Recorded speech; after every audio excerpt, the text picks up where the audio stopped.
നമസ്കാരം. ഇന്ന് മാധ്യമങ്ങളിൽ കണ്ടൊരു വാർത്ത, ഞരളത്ത് ഗോവിന്ദൻ എന്ന സോപാന കലാകാരൻ മുസ്ലിം ലീഗിൽ ചേർന്നു എന്നതാണ്. അദ്ദേഹം പറഞ്ഞു, ഞാൻ നേരത്തെ തന്നെ തീരുമാനിച്ചതാണ് മുസ്ലിം ലീഗിൽ ചേരാൻ. ഇവിടെയുള്ള CPM-ഉം BJP-യും ഒരേ തൂവൽ പക്ഷികളാണ്. യഥാർത്ഥ മനുഷ്യത്വവും മാനവികതയും വാക്കിലും പ്രവൃത്തിയിലുമുള്ളത് മുസ്ലിം ലീഗിനാണ്. തെരഞ്ഞെടുപ്പ് സ്ഥാനാർത്ഥി നിർണയം കഴിയാൻ കാത്തിരിക്കുകയായിരുന്നു, അല്ലെങ്കിൽ താൻ അധികാരമോഹിയാണ് എന്ന് പേരുണ്ടാവുമെന്നാണ്. ഒരു ക്ഷേത്ര കലാകാരനാണ് ഞരളത്ത് ഗോവിന്ദൻ എന്നോർക്കണം. സ്വാഭാവികമായും ഈ വാർത്ത പലരുടെയും നെറ്റിച്ചുളിപ്പിക്കും. കാരണം മുസ്ലിം ലീഗ് ഒരു വർഗീയ പാർട്ടിയാണ്, ഇസ്ലാമിക ഭരണത്തിന് വേണ്ടി ശ്രമിക്കുകയാണ് എന്ന് പറയുന്നവരുടെ കാലത്ത് ഒരു ക്ഷേത്ര കലാകാരൻ, അതും അറിയപ്പെടുന്ന ഒരു ക്ഷേത്ര കലാകാരൻ ഇങ്ങനെ പറയുന്നത് പലരുടെയും നെറ്റിച്ചുളിപ്പിക്കും. മുസ്ലിം ലീഗ് ഒരു വർഗീയ പാർട്ടിയാണ് എന്ന നിലപാടുള്ള ആളല്ല ഞാൻ. മുസ്ലിം ലീഗ് ഒരു സമുദായ പാർട്ടിയാണ്. മുസ്ലിം വിശ്വാസികളുടെ താല്പര്യങ്ങൾ സംരക്ഷിക്കുക എന്നതാണ് അവരുടെ മുൻഗണന. സ്വാഭാവികമായും സാമുദായിക താല്പര്യങ്ങൾ അവർ സംരക്ഷിക്കും, അതിൽ തെറ്റൊന്നുമില്ല. BJP ഹൈന്ദവ താല്പര്യം കൂടുതലായി പരിഗണിക്കാറുണ്ട്, അതിൽ തെറ്റുണ്ടോ? ക്ഷേത്ര പുനർനിർമ്മാണം അടക്കം അയോധ്യയിൽ ക്ഷേത്രം കൊണ്ടുവന്നത് പ്രധാനമന്ത്രിയുടെ നേതൃത്വത്തിലാണ്. അത്തരത്തിൽ ഹിന്ദുവിൻ്റെ താല്പര്യങ്ങൾ, ഹിന്ദു വിശ്വാസവുമായി ബന്ധപ്പെട്ട കാര്യങ്ങൾ, ക്ഷേത്രങ്ങളുമായി ബന്ധപ്പെട്ട കാര്യങ്ങൾ കൂടുതൽ താല്പര്യത്തോടുകൂടി BJP ചെയ്യുന്നു. അത് BJPയുടെ വോട്ട് ബാങ്കാണ്, BJPയുടെ രാഷ്ട്രീയമാണ്. BJP നിലകൊള്ളുന്നത് തന്നെ ഹൈന്ദവ സംസ്കാരത്തിൽ അധിഷ്ഠിതമായ ഒരു രാഷ്ട്ര നിർമ്മിതിക്കാണ്. അതിൽ ഒരു തെറ്റും കാണുന്നയാളല്ല ഞാൻ. അതുകൊണ്ട് തന്നെ മുസ്ലിം താല്പര്യം സംരക്ഷിക്കാൻ വേണ്ടി മുസ്ലിം ലീഗ് നിലപാടെടുക്കുന്നതിലും തെറ്റ് പറയാൻ കഴിയില്ല. കേരള കോൺഗ്രസ് ക്രൈസ്തവ താല്പര്യമാണ് കൂടുതലായി പരിഗണിക്കുന്നത്. അതുകൊണ്ടാണ് ലീഗിന് കൂടുതൽ മുസ്ലിം സ്ഥാനാർത്ഥികളും കേരള കോൺഗ്രസിന് കൂടുതലായി ക്രിസ്ത്യൻ സ്ഥാനാർത്ഥികളും BJPക്ക് കൂടുതലായി ഹിന്ദു സ്ഥാനാർത്ഥികളും ഉണ്ടാവുന്നത്. ഇതിനെ നമുക്ക് ജനാധിപത്യത്തിൻ്റെ ഭാഗമെന്ന് പറഞ്ഞ് അംഗീകരിക്കണം. എന്നാൽ വളരെ ജാഗ്രതയോടെ കൈകാര്യം ചെയ്യേണ്ട ഒരു വിഷയമാണിത്. ഒരാൾ ജനപ്രതിനിധി ആവുന്നത് ഹിന്ദുവിന് വേണ്ടിയോ ക്രിസ്ത്യാനിക്ക് വേണ്ടിയോ മുസൽമാന് വേണ്ടിയോ അല്ല. ലീഗിൻ്റെ പ്രതിനിധി ജനപ്രതിനിധി ആയാൽ ആ മണ്ഡലത്തിലെ ഹിന്ദുവിൻ്റെയും മുസ്ലിമാൻ്റെയും ക്രൈസ്തവൻ്റെയും യുക്തിവാദിയുടെയും ഒക്കെ ജനപ്രതിനിധിയാണ്. അവരെ ഒരുപോലെ കാണണം, അവരുടെ താല്പര്യം സംരക്ഷിക്കണം. സംഘടന എന്ന നിലയിൽ അവരവർ പ്രൊജക്റ്റ് ചെയ്യുന്ന താല്പര്യം സംരക്ഷിക്കുമ്പോഴും ഭരണഘടന ഉറപ്പു നൽകുന്ന സമത്വവും തുല്യതയും ഉറപ്പാക്കേണ്ട ബാധ്യത ഇവർക്കുണ്ട്. അതായത് മുസ്ലിം ലീഗിൻ്റെ ഒരു പ്രതിനിധി മുസ്ലിം സമുദായത്തിന് വേണ്ടി മാത്രമല്ല പ്രവർത്തിക്കേണ്ടത്, അവരുടെ താല്പര്യം സംരക്ഷിക്കാൻ വേണ്ടി യുദ്ധം ചെയ്യുന്നതിൽ തെറ്റില്ല. എന്നാൽ എല്ലാ വ്യക്തികളുടെയും ഭരണഘടനാപരമായ അവകാശങ്ങളും താല്പര്യങ്ങളും സംരക്ഷിക്കണം. അത് BJPക്കും ബാധകമാണ്, എല്ലാവർക്കും ബാധകമാണ്. ഇവിടെയാണ് മുസ്ലിം ലീഗിൻ്റെ നേതാവായ KM ഷാജിയുടെ പ്രസംഗങ്ങൾ പലപ്പോഴും ബുദ്ധിമുട്ടായി മാറുന്നത്. മറ്റു മതവിശ്വാസികളെ അത് അസ്വസ്ഥപ്പെടുത്തുന്നു. മുസ്ലിം താല്പര്യങ്ങൾ സംരക്ഷിക്കാൻ ഷാജി രംഗത്ത് വരുന്നതിൽ ആർക്കും താല്പര്യമില്ല. ഷാജിക്ക് അങ്ങനെ പറഞ്ഞ് വോട്ട് നേടി ജയിക്കാനും പറ്റും, ഒരു തർക്കവുമില്ല. ഷാജി മത്സരിക്കുന്നത് ഇക്കുറി വേങ്ങരയിലാണ്. അവിടെ മുസ്ലിങ്ങൾ മാത്രം വോട്ട് ചെയ്താൽ ഷാജി ജയിക്കും. ഷാജിക്ക് ഹിന്ദുവിൻ്റെയോ ക്രിസ്ത്യാനിയുടെയോ യുക്തിവാദിയുടെ വോട്ട് വേണ്ട. പക്ഷെ ഷാജി മാത്രം ജയിച്ചാൽ മതിയോ? UDF ജയിക്കേണ്ടതില്ലേ? ആദ്യത്തെ ചോദ്യം. ഷാജി ജയിച്ചാൽ അവിടെ ഒരു മുസ്ലിം അല്ലാത്ത ആളുണ്ടെങ്കിൽ അവരുടെ താല്പര്യം സംരക്ഷിക്കേണ്ടേ? രണ്ടാമത്തെ ചോദ്യം.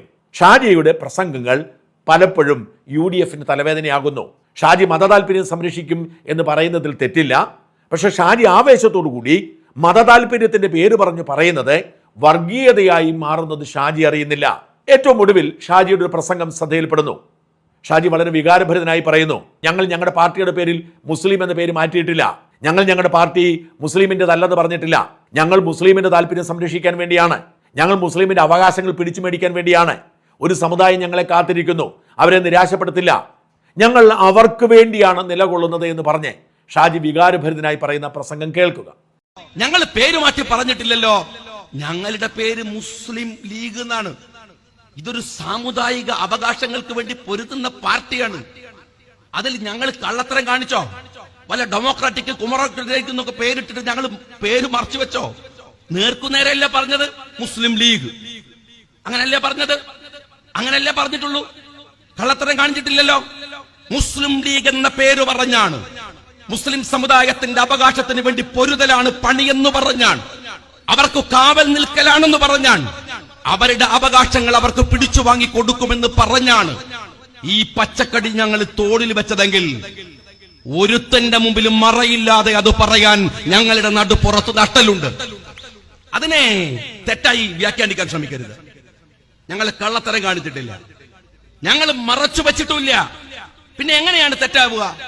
അട്ടിപ്പേർ അവകാശം ഉണ്ടോ ഇല്ലയോ എന്നൊക്കെ നിങ്ങൾ വോട്ടെണ്ണി ഞങ്ങൾ തീരുമാനിച്ചാൽ മതി. ഞങ്ങൾക്ക് പതിച്ചു കിട്ടിക്കൊള്ളുന്നുള്ള പ്രശ്നമൊന്നുമില്ല. പക്ഷെ അത് ചോദിച്ചു എന്ന് വെച്ചിട്ട് അവകാശങ്ങൾ ചോദിക്കുന്ന വിഷയത്തില് ഞങ്ങളുടെ തലകുനിയുമെന്ന്, നട്ടെല്ലു വളയുമെന്ന് വെറുതെ സ്വപ്നം കാണരുത്. ഇത് ഞങ്ങളുടെ ബാധ്യതയാണ്. ഞങ്ങൾ മുസ്ലിം ലീഗ് എന്ന് പറഞ്ഞാണ് ഇത് അഭിമന്യനായ കോൺഗ്രസിന്റെ മലപ്പുറത്തെ നേതാവ് ഇവിടെ ഇരിക്കുന്നുണ്ട്. അദ്ദേഹം അടക്കമുള്ള മുന്ന പാർട്ടിയുടെ അദ്ദേഹത്തിന് നേതൃത്വം കൊടുക്കുന്ന പാർട്ടിയുടെ മുന്നണിക്കകത്ത് ഞങ്ങൾ നിൽക്കുന്നത്. എന്താ നിങ്ങള് ഈ ലീഗുകാർ എന്താക്കും? സമുദായത്തെ മുഴുവൻ അങ്ങ് വാങ്ങോ? അതിനൊന്നും ഞങ്ങൾ അങ്ങനെ അഹങ്കാരമൊന്നും ഞങ്ങൾ പറഞ്ഞില്ലല്ലോ. അങ്ങനെ ചോദിക്കുന്ന പിണറായി വിജയന്റെ പാർട്ടിയും ലീഗിന്റെ ആഫീസ് കയറി ഇറങ്ങി നടന്നിട്ടുണ്ട്. എല്ലാവരും വന്നിട്ടുണ്ട്. അന്ന് പേര് വേറെയല്ല, അന്നും ഇതേ പേരാണ്, അന്നും ഇതേ കൊടിയാണ്. കാണുമ്പം പേര് മാറ്റി വിളിക്കുന്ന ശീലം ഞങ്ങളുടെ ശീലമല്ല. അത് ഞങ്ങൾ ചെയ്തിട്ടില്ലല്ലോ, ഡിപ്ലോമസി കാണിച്ചിട്ടില്ലല്ലോ, നേർക്കുനേരെയല്ലേ. അതുകൊണ്ട് ഞങ്ങൾക്ക് അവകാശമുണ്ട്. എന്തുകൊണ്ടെന്നറിയോ? ഞങ്ങളെ വിശ്വസിച്ച് നിൽക്കുന്ന ഒരു സമുദായം ഇവിടെ ഉണ്ട്. അവരോട് ഞങ്ങൾ എന്താ പറയണത്? ഞങ്ങൾ നിങ്ങൾക്ക് വേണ്ടി നിൽക്കുമെന്നാണ്. ആ ഉത്തരവാദിത്തം ഞങ്ങൾക്ക് നിർവഹിക്കണ്ടേ? ആ ഉത്തരവാദിത്തത്തിന്റെ ബാധ്യത ഞങ്ങൾക്കില്ലേ? അത് നിർവഹിക്കാനുള്ള ഉത്തരവാദിത്തം ഞങ്ങൾക്ക് തന്നെയല്ലേ? നിങ്ങൾ ആർക്കും ഒരു അട്ടിപ്പേർ അവകാശം തരണ്ട. ഞങ്ങൾ ആരോട് ചോദിച്ചിട്ടില്ല. അങ്ങനെ ആരുടെയെങ്കിലും കയ്യിൽ നിന്ന് കിട്ടുന്ന ഒപ്പും സീലൊന്നും വാങ്ങിയിട്ട് പൊതുപ്രവർത്തനം നടത്തേണ്ട ഗതികേടുമില്ല.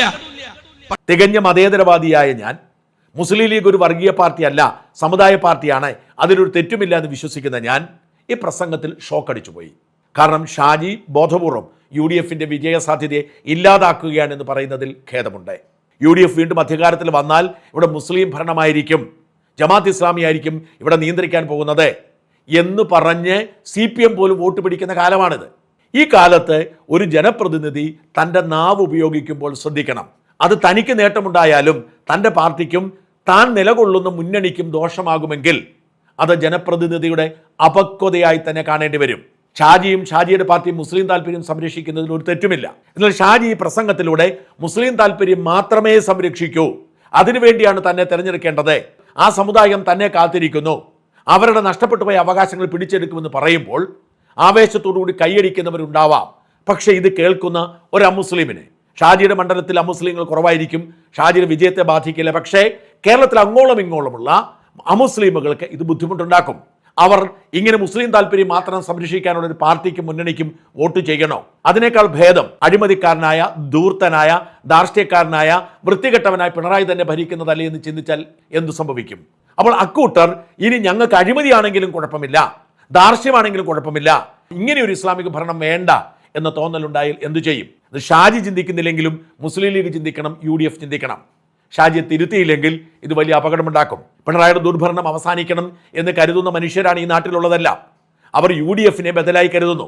അത്തരമൊരു സാഹചര്യത്തിൽ ഷാജി ബോധപൂർവം മുന്നണിയെ തോൽപ്പിക്കാൻ വേണ്ടി നടത്തുന്ന പ്രസംഗമാണ് ഇതെന്ന് പറയാതിരിക്കാൻ നിവൃത്തിയില്ല. ഇത് തന്നെയാണ് CPIM-ഉം BJP-യും പറഞ്ഞുകൊണ്ടിരിക്കുന്നത്. അവർ പറയുന്നതിനെ എൻഡോഴ്സ് ചെയ്യുന്നു. ഷാജി പണ്ട് പ്രസംഗിച്ച മതമാണ് പ്രശ്നം എന്ന പ്രസംഗം ഇന്നും വലിയ തോതിൽ ചർച്ചയാവുന്നുണ്ട്. 9.5 കൊല്ലം നഷ്ടപ്പെട്ടു പോയ അവകാശങ്ങൾ തിരിച്ചു പിടിക്കാൻ വേണ്ടിയാണ് ഞങ്ങൾ അധികാരത്തിൽ വരുന്നത് എന്ന് ഷാജി പറഞ്ഞത് ഇന്ന് ഏറ്റവും കൂടുതൽ ചർച്ചയായിക്കൊണ്ടിരിക്കുകയാണ്. മതമല്ല പ്രശ്നം എന്നാ കേട്ടോ, ഞങ്ങൾക്ക് മതമാണ് പ്രശ്നം. അത് ഞങ്ങളുടെ ഐഡന്റിറ്റിയാണ്. ബാക്കി എല്ലാവർക്കും മതമല്ലേ, ബാക്കി എല്ലാവർക്കും അവന്റെ സ്വത്വബോധമാവാം. എന്നാൽ കൊക്കിലെ ശ്വാസം നിലക്കുന്നവരെ മതം തന്നെയാണ് ഞങ്ങളുടെ വിശ്വാസത്തിന്റെ ഈ ചർച്ചയ്ക്കിടയിലേക്ക് ഷാജി പുതിയൊരു കോൺട്രിബ്യൂഷൻ കൊടുത്തിരിക്കുന്നു. ഞങ്ങൾ മുസ്ലിം സമുദായത്തിന് വേണ്ടി ഭരിക്കാൻ പോകുന്നു, ഞങ്ങൾ മുസ്ലിം സമുദായത്തിന് വേണ്ടി മത്സരിക്കുന്നു എന്ന് തുറന്നു പറയുമ്പോൾ മറ്റ് സമുദായക്കാർക്കുണ്ടാകുന്ന വികാരം ഷാജി ചിന്തിക്കണം. ഇത് വർഗീയതയല്ല എന്ന് ഷാജി പറഞ്ഞാൽ അരിയാഹാരം കഴിക്കുന്നവർക്ക് മനസ്സിലാവില്ല. ഇത് വർഗീയത തന്നെയാണ് എന്ന് മാത്രമല്ല, ഈ ഷാജി നാളെ മന്ത്രിയായില്ലെന്ന് സംഭവിക്കും. ലീഗിലെ ഏറ്റവും പ്രധാനപ്പെട്ട നേതാക്കളിൽ ഒരാളാണ്. ഷാജി പറയുന്നു ഞാൻ മന്ത്രിയാവുന്നത് എൻ്റെ സമുദായത്തിന്റെ താല്പര്യം സംരക്ഷിക്കാനാണെന്ന്. ഷാജിക്ക് വോട്ട് ചെയ്യുന്നത് മുസ്ലിങ്ങൾ മാത്രമാണെന്ന് കരുതുക. പക്ഷെ ഷാജി ഭരിക്കേണ്ടത് കേരള സമൂഹത്തെയാണ്. കേരള സമൂഹത്തിലെ ഭൂരിപക്ഷം വരുന്ന ഹിന്ദുവിനെയും ന്യൂനപക്ഷമായിരിക്കുന്ന ക്രിസ്ത്യാനിയും കൂടിയാണ്. അപ്പോൾ ഷാജിയിൽ നിന്നും എങ്ങനെ അമുസ്ലിമുകൾക്ക് നീതി കിട്ടും? വളരെ ഗൗരവത്തോടു കൂടി തന്നെ വിഷയം കാണേണ്ടതുണ്ട്. ലീഗ് നേതൃത്വം മാത്രമല്ല UDF നേതൃത്വം അടിയന്തരമായി ഇടപെട്ടില്ലെങ്കിൽ നിങ്ങൾക്ക് ഉറപ്പായും ജയം നൽകണമെന്ന് ആഗ്രഹിക്കുന്ന കേരള സമൂഹം മാറി ചിന്തിക്കുന്ന സാഹചര്യം ഉണ്ടാവും. അപകടകരമായ നിലയിലേക്ക് ഷാജി തൻ്റെ വർഗീയത വളർത്തുമ്പോൾ അത് ആപത്തായി മാറും. ഇങ്ങനെ നിങ്ങൾ പറയുന്നത് വർഗീയതയല്ല, മതേതരത്വമാണ്, അരിയും മലരും കുന്തിരിക്കും നിങ്ങൾ കാത്തുവെച്ചോളൂ എന്ന് SDPIയുടെ പഴയ മാതൃസംഘടനയായ PFI പറയുന്നത് മതേതരത്വമാണ്. എന്നാൽ BJP നടത്തുന്ന പ്രസംഗങ്ങൾ എന്തുകൊണ്ട് ഗുരുവായൂരിൽ ഒരു ഹിന്ദു സ്ഥാനാർത്ഥി ഇല്ല എന്ന് ചോദിച്ചത് വലിയ വർഗീയതയായി മാറുന്നത് ഇരട്ടത്താപ്പായി വ്യാഖ്യാനിക്കപ്പെടും. വാസ്തവത്തിൽ വലിയ വിഭജനമാണ് ഈ സമൂഹത്തിൽ ഷാജിയുടെ ഇത്തരം പ്രസംഗങ്ങൾ ഉണ്ടാക്കിയിരിക്കുന്നത്. സമൂഹത്തെ ഇങ്ങനെ ഭിന്നിപ്പിക്കരുത്. ഷാജിയുടെ നാവ് നിയന്ത്രിക്കാൻ UDF നേതൃത്വത്തിന് കഴിഞ്ഞില്ലെങ്കിൽ വലിയ തിരിച്ചടിക്കത് കാരണമാകും.